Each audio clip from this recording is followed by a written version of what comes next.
All of this just 2 weeks after the Supreme Court's ruling on the Voting Rights Act. Let's bring in Fox News political analyst and host of the Guy Benson Show on Fox News Radio, Guy Benson. They have cried, not wolf, but racism enough that it falls on our now deaf ears, Guy. Yep, it's exhausting. It's one note. It's every single time. Voter suppression, racism, white supremacy, et cetera, et cetera. Now, there's a couple things that you can say here. Number one, South Carolina has to get rid of a racially gerrymandered district, if that's what that last Democratic district is. You can also say Republicans should not go maximalist on redistricting, maybe create a competitive district. I'm not sure a constant race to the bottom in terms of just gerrymandering everything for one party or another is healthy for the country broadly, but it does sort of give part of the game away when you hear comments from like Ro Khanna, like we just heard recited there a moment ago, where he's saying, oh, this would deny a black person the ability to serve in Congress when, as Tim Scott points out, he himself served in Congress in a non-racially gerrymandered district and then was elected by the people of South Carolina repeatedly to the U.S. Senate statewide.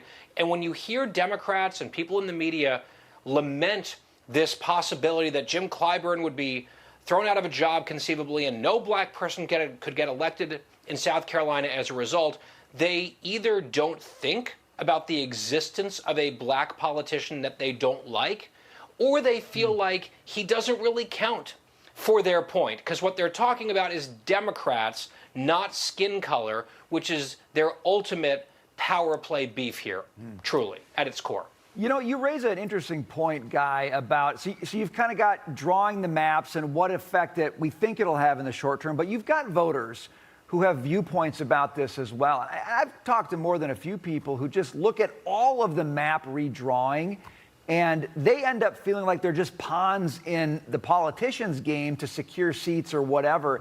Do you think in some of these states you're going to see some surprising voter backlash to the fact that the maps are being redrawn in a hurry for the midterms? It's possible. I mean, look, several months ago, Indiana Republicans had an off-ramp moment where they tried to de-escalate in these spiraling wars, and they said no to President Trump in the White House. A lot of Republicans in the Senate there said no. And then the response from Virginia Democrats was to escalate dramatically with their power grab. Now, they did it illegally, as it turns out, and so it's all been wiped away by the Supreme Court there, and they're having a tantrum over that. But the goal was to escalate and win 4 new seats and eradicate the fair map that they had in Virginia. So I think a lot of Republican voters saw what the Virginia Democrats did and said, okay, if this is how it's going to be, game on. And you saw a bunch of Republicans primaried out of their Senate seats in Indiana in favor of people who'd backed the White House. Maybe we'll see some recriminations in places like South Carolina with primary battles. I don't hate the idea of trying to de-escalate, but it only works if both parties are willing to do it. And the Virginia Democrats, I think, really did great harm with their illegal scheme. Being from the Commonwealth originally, they just outwardly treated the Hicks and the Hayseeds and the rednecks and the hillbillies openly the way that they've always treated us privately or in governing the state. But, Guy, the reason the argument from Republicans and conservatives has always been we're not going to play nice guy, because if you give an inch to the Democrats, they will take the state. They will, you know, if you hand them a spoon, they'll figure out a way to cut you with it. And you saw that in what they've even discussed in the Commonwealth of Virginia. Right.